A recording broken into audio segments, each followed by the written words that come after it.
12वीं कक्षा के सभी छात्रों को अर्चना मैडम का नमस्कार। आज बच्चों में आपके सामने केदारनाथ सिंह की दूसरी कविता जो आपकी पुस्तक अंतरा भाग 2 में ली गई है उसे यहाँ पर प्रस्तुत करूँगी। व्याख्या भी बताऊँगी और कुछ क्वेश्चन भी बताऊँगी। उस कविता से संबंधित कुछ क्वेश्चन भी इसमें बताए जाएंगे। केदारनाथ सिंह की कविता दिशा। सर्वप्रथम हम दिशा का उच्चारण करेंगे। उच्चारण करने के साथ साथ आपको यह कविता जो है पता ही चल जाएगा। कविता में दिशा के माध्यम से कविता की भाषा बहुत सहज है और स्पष्ट है, और लेकिन उसमें जो छिपे हुए विचार हैं, भाव हैं, बहुत ही गहरे हैं, दृष्टिगोचर होते हैं। पढ़ते पढ़ते हमें कविता के शब्द आसानी से समझ में आ जाएंगे। अब जैसे हम कविता पढ़ते हैं। कविता है दिशा। हिमालय किधर है? मैंने उस बच्चे से पूछा जो स्कूल के बाहर पतंग उड़ा रहा था। उधर उधर, उसने कहा, जिधर उसकी पतंग भागी जा रही थी। मैं स्वीकार करूं, मैंने पहली बार जाना हिमालय किधर है।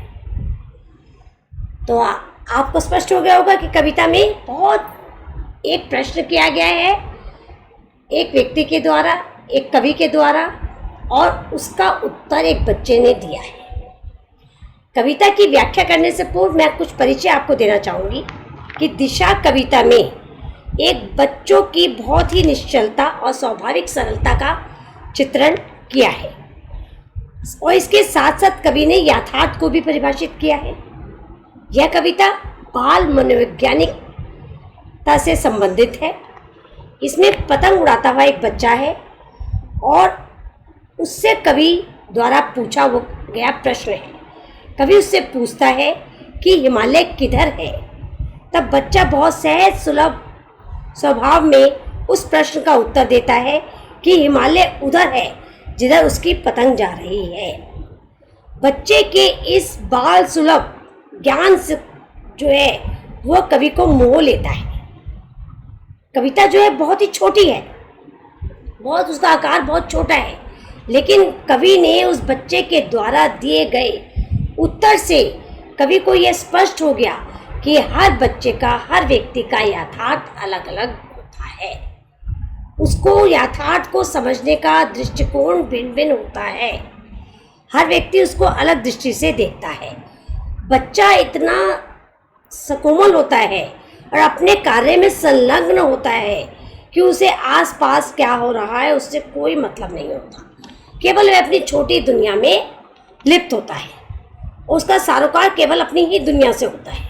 हर चीज़ को देखने का ढंग उसका भिन्न होता है। इसलिए जब कवि ने प्रश्न किया तो बहुत ही सहज सरल स्वभाव से बच्चा उस प्रश्न का उत्तर दे देता है। अब हम व्याख्या स्पष्ट करेंगे। अब व्याख्या के द्वारा अब हम देखेंगे। अब आपके सामने फिर पुनः कविता आती है। आप देखना चाहते हैं कि हिमालय किधर है। मैंने उस बच्चे से स्कूल के बाहर कविता में प्रस्तुत पंक्तियाँ हमारी पाठ्य पुस्तक, मैं प्रसंग बताऊंगी कि कैसे लिखना है। कि कविता दिशा हमारी प्रस्तुत पंक्तियाँ जो हैं दिशा कवि, यह काव्यांश हमारी पाठ्य पुस्तक अंतरा भाग 2 से उद्धृत किया गया है। इसके रचयिता केदारनाथ सिंह हैं।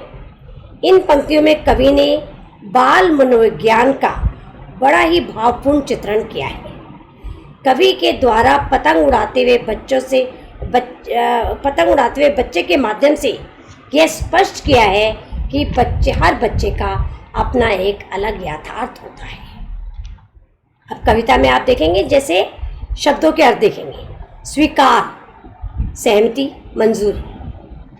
तो कवि ने ये कहा कि हिमालय किधर है। जब मैंने उस बच्चे से पूछा, व्याख्या देखो, कि जब मैंने स्कूल के बाहर जो बच्चा पतंग उड़ा रहा था और मैंने सहज ही उससे पूछ लिया कि हिमालय किधर है, तो बच्चे ने बड़ी ही सहज सुलभ स्वाभाविक रूप से उत्तर देते हुए, पतंग उड़ाते हुए मदमस्त बच्चा है और बहुत ही सहज ढंग से वह उत्तर दे देता है कि उधर उधर, उधर उधर की 2 बार विभक्ति हुई है, अनुप्रास अलंकार भी है और दिशा की ओर संकेत भी करता है।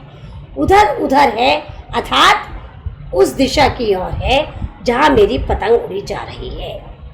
बच्चे के इस उत्तर को सुनते ही कवि का हृदय भाव विभोर उठता है और उसे ऐसा अनुभव होता है कि शायद उसने पहली बार स्वीकारा है, पहली बार ये जाना है। उससे पहले उसे ज्ञान ही नहीं था कि हिमालय किधर है, लेकिन बच्चे के इस उत्तर ने उसे ये आभास दिला दिया, ये ज्ञान दिलाया कि हिमालय उधर है जहाँ उसकी पतंग उड़ रही है। और इसके साथ साथ यह भी कवि को महसूस होता है कि हर बच्चे का, हर व्यक्ति का अपना एक अलग यथार्थ होता है। बच्चे की दुनिया बहुत सीमित होती है, बच्चे को उस दुनिया को देखने का ढंग भी अलग होता है। इसीलिए उसका सारोकार से केवल अपनी छोटी सी दुनिया से होता है। उसी का चित्रण यहाँ पर कवि ने बहुत ही सरल और सहज ढंग से किया है। अब कविता की विशेष में आप लिखेंगे, कविता की भाषा बहुत सहज है, सरल है, भावपूर्ण है। उधर उधर मैंने बताया पुनरुक्ति है, शब्द की पुनरुक्ति के माध्यम से दिशा की ओर संकेत किया गया है कि उधर है।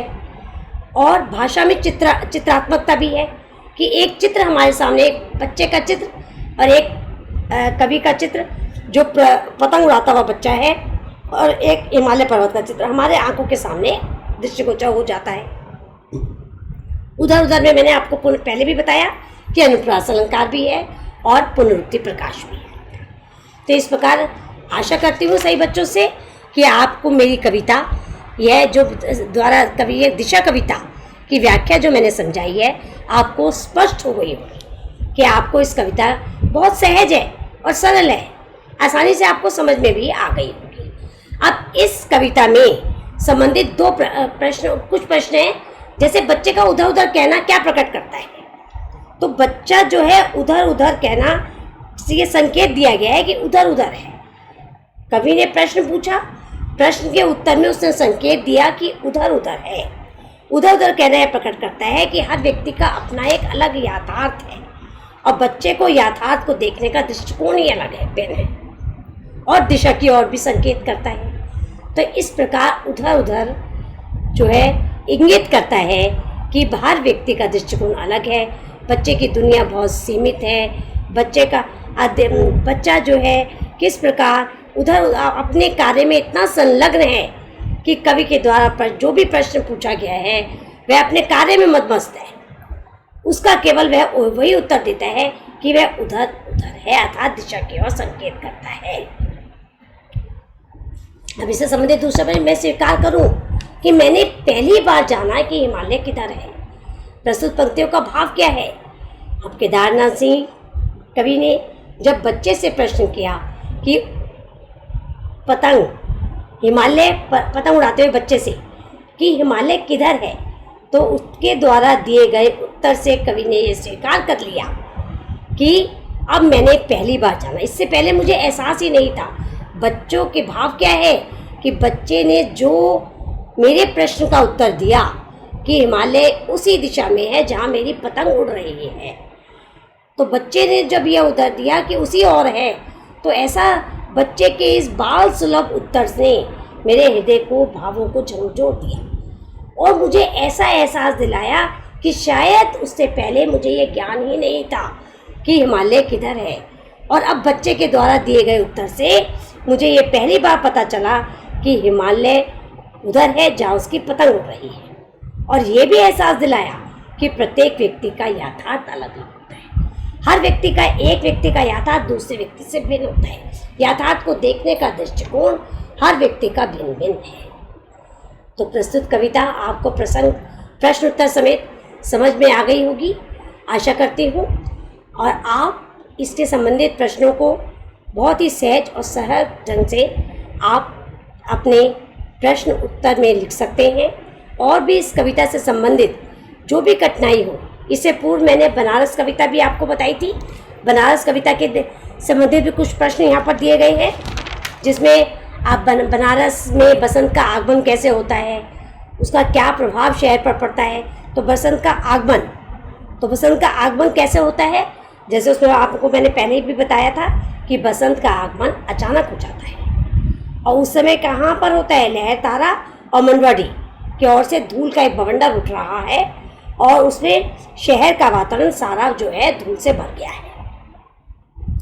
जनजीवन में उल्लास छा गया है, उत्साह का वातावरण है, अंकुर फूटने लगे हैं, घाट पे चहल पहल शुरू हो गई है और उस घाट पर प्रवेश करते ही हर व्यक्ति का कठोर से कठोर हृदय वाला व्यक्ति भी मुलायम हो जाता है। ऐसा है बनारस का बसंत।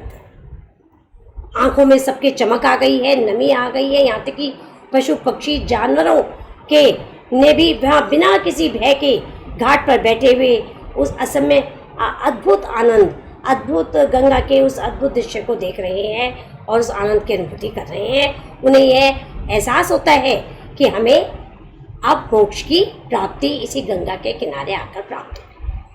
खाली कटोर में वसंत का उतरना। अब खाली कटोरा क्या है? भिखारियों जो बिल्कुल खाली कटोरा लेकर बैठे थे, दीनहीन थे व्यक्ति, उन्हें अपनी इच्छाओं, खाना पीना, जो मनुष्य की एक वास्तविक तो थोड़ी सी इच्छाएं होती हैं उनको भी वे पूरा नहीं कर पा रहे थे। लेकिन बसंत का आगमन होने से उनकी आंखों में भी चमक आ गई। क्यों? क्योंकि दशाश्वमेध घाट पर जब बसंत का आगमन हुआ तो घाटों पर चहल पहल आरंभ हुई। चहल पहल आरंभ के होने से ही ऐसा लगा जैसे वे बसंत उनके कटोरों पर उतर आई है, तो पूर्ण रूप से मानवीकरण कर दिया गया है। तो यही आशय है कि उनके कटोरों में लोगों ने भिक्षा का डालना प्रारंभ कर दिया है। बसंत का उतरना, बसंत के आना दिन ही उनके निर्बल लोगों में भी उमंग आ गई है, उनकी इच्छाओं की पूर्ति भी हो गई है। जीवन से जो संघर्ष कर रही थी उनका संघर्ष भी ऐसा लग रहा है उन्हें जैसे अब समाप्त हो जाएगा। तो इस प्रकार अन्य प्रश्न हैं, बसंत की पूर्णता रिक्तता को कवि किस प्रकार दिखाता है, बसंत में धीरे धीरे क्या क्या होता है, धीरे धीरे होना सामयिक लय में क्या बंधा है। धीरे धीरे होने में जैसे आपको मैंने व्याख्या में समझाया था कि धीरे धीरे होना, हर कार्य मतलब वहाँ पर किसी भी कार्य को करने की तीव्रता नहीं है, ये भागता हुआ शहर नहीं है। आधुनिकीकरण हो चुका है शहरों का, लेकिन बनारस का ये शहर बहुत ही धीमी गति से चलने वाला शहर है।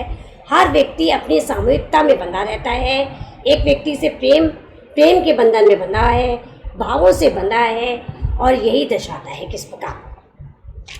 तो इस प्रकार यहाँ पर धीरे धीरे होने से सामूहिक लय दृढ़ता में बांधे रहे जो शहर बिना हिले वहीं पर, और यही कारण है कि हर चीज़ इसी दृढ़ता के कारण बनारस के शहर में हर चीज़ जहाँ रखी है वहीं रखी है।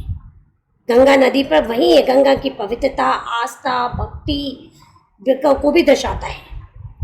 नाव वहीं पर बंधी है, तुलसीदास जी के कड़ाव भी वहीं रही है। इसी सामूहिकता के कारण धार्मिक विश्वास भी सदियों से वैसा का वैसा बना हुआ है। तो इस प्रकार ये प्रश्न आशा करती हूँ कि आगे के प्रश्न भी आपको सहज रूप से समझ में आ रहे होंगे, और जो भी इन प्रश्नों से संबंधित कोई कठिनाई हो तो आप मुझसे कमेंट बॉक्स में जाकर लिख कर पूछ सकते हैं।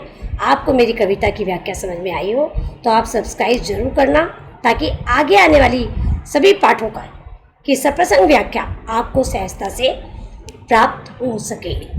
धन्यवाद।